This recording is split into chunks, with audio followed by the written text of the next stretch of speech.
اور آگاہ اپنی موت سے کوئی بشر نہیں، آگاہ اپنی موت سے کوئی بشر نہیں، ساماں ہے 100 برس کا مگر پل کی خبر نہیں۔ ارے چشم نم طوفان نوح لانے سے کیا فائدہ، ارے چشم نم طوفان نوح لانے سے کیا فائدہ، گر اثر کرے تو دو بوند ہی کافی ہے۔ کہ جہاں جلسہ سجا ہے وہ مدرسے کا صحن ہے، مدرسے کی جگہ ہے، آگے بھی قبرستان ہے پیچھے بھی قبرستان ہے، اور ہمارا اور آپ کا ایمان ہے کہ ہم سب کو قبرستان میں جانا ہے۔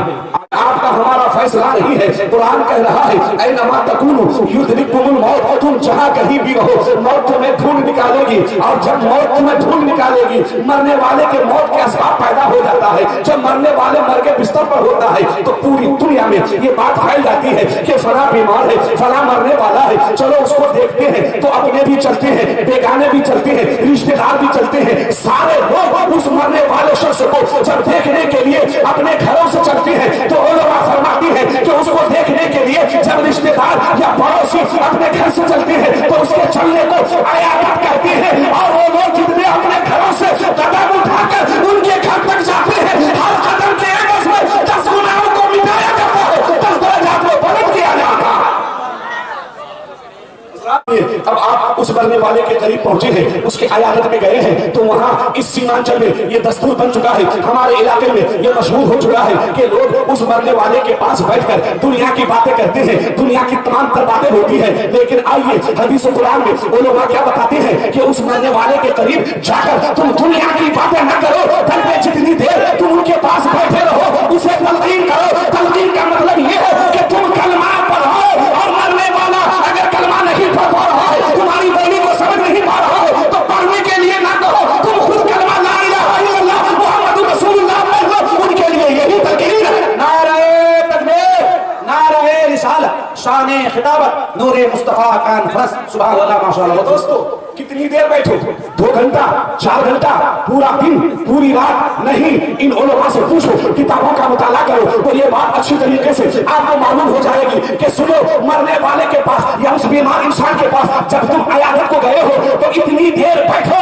جتنی دیر مرنے والا یا بیمار شخص تجھے سہ سکے، اتنی دیر بیٹھو، اس سے زیادہ بیٹھنے کی گنجائش نہیں ہے۔ اگر وہ تمہاری بولی کو خراب لگ رہا ہے، نہیں اس کی سمجھ میں آ رہی ہے تو جتنی دیر ہو سکے وہ سہ سکے سہ لو، اس کے بعد پھر وہاں سے تم اپنے گھر کو چلے جاؤ۔ سبحان اللہ سبحان اللہ، وہ کو بے شک حق ہے۔ وہ آپ جتنی دیر چاہے 10 منٹ یا 5 منٹ یا 20 منٹ جتنی دیر آپ ان کی مرضی پر بیٹھے، کوئی بات نہیں، جتنی دیر بیٹھے تو کیا آپ کا بیٹھنا خدا و رسول کے نزدیک کتنا مقبول ہے، آپ کو کتنا فائدہ مل رہا ہے، آپ کو کیا رزلٹ مل رہا ہے؟ تو اعجاز گھر کی بات نہیں کرتا، فرمان رسول کی بات کر رہا ہے۔ اس بیمار شخص یا مرنے والے کے پاس جتنی دیر تم بیٹھے رہے گویا تم جنت کی کیاری میں بیٹھے رہے۔ سبحان اللہ سبحان اللہ، بے شک حق ہے، واہ بے شک سبحان اللہ، جنت کی کیاری میں۔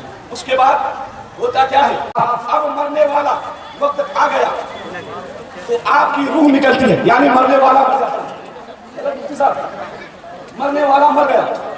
اچھا مرنے کے بعد آپ کے اس بنگال ایریے میں، جی عطا ہو حضرت، اس بنگال ایریے میں مرنے والے کو کہاں رکھا جاتا ہے، کہاں ستایا جاتا ہے؟ حضرات یہ بات مجھے اس دن پتہ لگا جس دن میرے والد صاحب کا انتقال ہوا تھا۔ روح نکلی، 4-6 عورتیں آئی، کیول ایلا مفتیہ، یہ ہماری ماں بہنیں سب سے بڑی مفتیہ ہے اس مسئلے میں۔ ان کا مسئلہ اتنا ہے کہ مرنے کے بعد دال نہیں کھانا چاہیے، مرنے کے بعد چوٹی نہیں بنانا چاہیے، مرنے کے بعد ماتھا نہیں نہانا چاہیے، مرنے کے بعد نہ جانے کیا کیا نہیں کرنا چاہیے۔ حضرات بڑی حیرت کی بات ہے، جب میرے والد کا انتقال ہوا میرے سامنے تو 3-4 عورتیں جو رشتے میں پھوپھی چاچی ہوتی ہے وہ آتی ہے اور آ کر کہنے لگی حافظ صاحب برا تو انتقال کرے گے، چوکی کھانے پر سے اٹھا اور سراہنوں کے ہم پاٹی بچھا اور جلدی پر ستائے تھے۔ میں حیرت میں کہ بھائی یہ کیا معاملہ ہے، مرنے والا چوکی پہ مرا اور اس کو اٹھا کر پاٹی میں زمین میں ستا دو، یہ مسئلہ کیا ہے؟ کسی مفتی کا ہے یا کسی حدیث و قرآن میں ہے؟ لیکن کہنے والا کوئی مفتی نہیں، کہنے والا کوئی عالم نہیں، کہنے والا کوئی ذمہ دار نہیں، یہی میری ماں بہنیں ہیں۔ کہاں تک صحیح ہے کہاں تک غلط ہے؟ میں نے کہا ٹھہرو مجھے گھر جانے دو۔ میں اپنے گھر پہنچا، الماری کھولا، میں نے کتاب نکالا، باب الموت کا مطالعہ کیا تو سنو اہل سنت والجماعت کے لوگوں، مسئلہ میں نے پایا کہ مرنے والا مومن اگر زمین پہ مرتا ہے تو ان کی شان یہ ہے کہ اسے سبحان اللہ، بہت اچھا مسئلہ ہے حضرت، بہت خوب، بے شک حق ہے.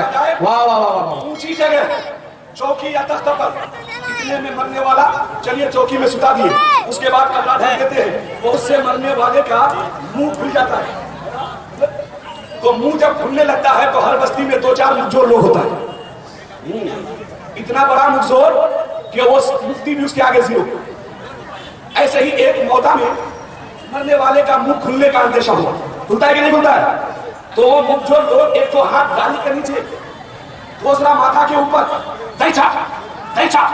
میں نے کہا بھائی یہ مرنے والے کو چاپا چاپی کا سسٹم ہے کہ نہیں؟ اس کے ساتھ پھر میں نے کتاب اٹھایا، پڑھا، تو مسئلہ یہ ہے کہ چاپا چاپی نہ کرو. مرنے والے کا اگر منہ کھلنے کا اندیشہ ہو تو سوتی کپڑا چوری پٹی بنا کر تھوڑی کے نیچے سے لگا کر ماتھے میں باندھ دو. یہی مسئلہ ہے، یہی فرمانی نبی. بے شک بے شک. اچھا بہت لمبا بات ہمارا تو کہا ہے مجھے نہیں والے صاحب مجھے تمہاری بھی جو ہے بھائی کہاتا چاپا چاپی ہوتے ہاتا کی ہوا چاہیے، ٹانا ٹانی، کھینچا کھینچی ہوتا ہے. حضرات اگر کسی مرنے والے کا ہاتھ پیر پکڑا ہو تو مسئلہ یہ ہے کہ ان کے رشتہ دار میں، ان کے گھر والوں میں، ان کے بستی میں جو نرم دل آدمی ہو، جو پکا سچا مومن ہو، اس سادہ دل انسان کو بلایا جائے، ٹانا ٹانی کھینچا کھینچی نہ کیا جائے، بلکہ آسانی میں سلیس انداز میں جہاں تک ہو سکے ہاتھ پیر کو سیدھا کر دیا جائے اور اس کو اسی حال پہ چھوڑ دیا جائے. آپ بہت سے مرنے والے کا پیٹ بھی اوپر کی طرف بڑھتا ہے. تمہاری بھی پہنچے بھائی تھوڑا بڑا نہیں بولو، ہاتھا چاپا چاپی ہو رہا، ہاتھا ٹانا ٹانی ہو رہا، ہاتھا کیوں ہو گیا کھینچا کھینچی. اللہ اکبر. تو مسئلہ دیکھو کہ اگر مرنے والے کا پیٹ اوپر کی طرف آتا ہے تو کوئی وزنی چیز چاہے لکڑی ہو، لوہا ہو، مٹی ہو یا تکیا ہو، زیادہ وزن نہیں کہ اس کو احساس ہو، اتنا وزنی چیز رکھ دو پیٹ میں کہ جس سے اس کا پیٹ اور اوپر کی طرف بڑھ نہ پائے. اچھا مرنے والا مر گیا، چادر ڈھکا ہوا ہے، اتنے میں دلی سے فون آتا ہے، ممبئی سے فون آتا ہے، کلکتہ سے فون آتا ہے، اور جب دادو مرے گئے، بلانا مرے گئے، برما مرے گئے، جب تک مہینی وصول تب تک جنازہ نہ اٹھائیں، ماٹی تیاری نہ کریں. علامہ محفوظ صاحب جی، جب تک بھی دلی ممبئی سے نہیں وصول تب تک کفن دفن نہ کریں. حضرات یہ علماء بیٹھے ہیں، اب اس ایک بے وقوف کے لیے، ایک جاہل کے لیے، ایک ناسمجھ کے لیے تم یہاں قرآن و حدیث کو پامال کر رہے ہو، رونتے ہوئے نظر آ رہے ہو. سنو مسئلہ یہ ہے کہ وہ مرنے والا شخص خود پکار کے کہہ رہا ہو، اے میرے بیٹے، اے میرے بھتیجے، اے میرے ابا، اے میرے رشتے دار، اے میرے پڑوسی، تم کسی کا انتظار نہ کرو، جتنی جلدی ہو سکے نیلا کھلا کر مجھے دفن کرو، کیونکہ سرکار جلوہ گر ہونے والے ہیں. سبحان اللہ سبحان اللہ. بے شک شان خطابت بہت خوب ہوا. سبحان اللہ. اب سنو، زندگی میں ماں کو 10 ٹکا دیا نہیں، باپ کو علاج کے لیے 2 روپے دیا نہیں، اور یہی بے ڈھنگا نوجوان کوئی جب جلسہ سجاتا ہے حسن صاحب جی تو وہاں سے فون کرتا ہے کہ حبیب اللہ کو 40,000 خرچ ہم 4 لڑکے دے دیں گے، اسد اقبال کا 50,000 ہم 5 آدمی دے دیں گے. اور وہی نوجوان کبھی ماں کو 10 روپے دیا نہیں، کبھی باپ کا علاج کرایا نہیں، اور جلسے میں ان غریبوں کو 50,000 روپے دے کر وہ سوچتا ہے کہ ہم جنت چلے جائیں گے، خدا ہم سے راضی ہو جائے گا، رسول اللہ ہم سے راضی ہو جائے گا. تو سنو، اعجاز پیغام دیتا ہے کہ تم ایک نہیں، 2 نہیں، ہزاروں غریبوں کو بلا لو، اگر تمہارے کارنامے سے تمہاری ماں یا تمہارا باپ ناراض ہے، جنت تو دور کی بات، جنت کی خوشبو تک نہ پاؤ. سبحان اللہ. بے شک بہت خوب ہوا. حق ہے حق ہے. بے شک. جہاں جلدی، یہ جملہ علامہ محفوظ کا میں دے رہا ہوں، جہاں جلدی ہونا چاہیے وہاں اس بدبخت بیٹے کے لیے انتظار ہو رہا ہے، اور جہاں انتظار کرنا چاہیے وہاں ہم لوگ جلدی کرتے ہیں. کہاں بھائی قبرستان لے گئے اور لے جانے کے بعد ابھی مٹی بھی نہیں دیے، ایسا بھاگتا ہے لوگ جیسے کہ قید خانے سے چھوٹا ہے. اب اگر علامہ محفوظ سے پوچھے، ان عالموں سے پوچھے کہ مرنے والے کو دفن کرنے کے بعد تمہیں کتنی دیر وہاں ٹھہرنا ہے، تو تمام علماء ایک سبا ہو کر یہ بیان دے گا کہ مردہ کو دفن کرنے کے بعد جو لوگ وہاں ہیں اتنی دیر وہاں رہے، اتنی دیر قرآن پڑھے، اتنی دیر تصویر پڑھے، اتنی دیر کلمہ پڑھے، جتنی دیر میں ایک اونٹ کو ذبح کر کے گوشت کو پوتی